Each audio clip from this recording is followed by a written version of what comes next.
Itong 13,633, lahat po ito sila combatants. Hindi lang po sila member ng front organizations.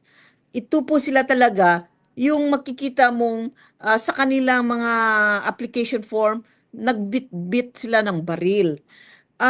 Palagay ko po, nakikita naman ng itong mga applicants natin na mas maaliwalas ang buhay kung sila ay lumaban sa ilalim ng batas. Bilang palagay ko may tiwala sila sa ating proseso, sa ating gobyerno na nagpapatakbo ng ating amnesty process, peace process. Kasi kung titingnan mo, Ma'am Gay, ang daming nag-a-apply.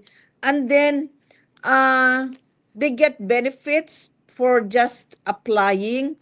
So, palagay ko nakikita nila na ang kanilang prinsipyo pwedeng ipaglaban sa mas maaliwalas or mas peaceful na paraan.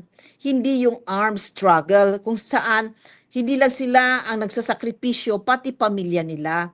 So, malaking bagay na binibigyan sila ngayon ng ating gobyerno ng puwang na bumalik sa kanilang komunidad na wala ng takot.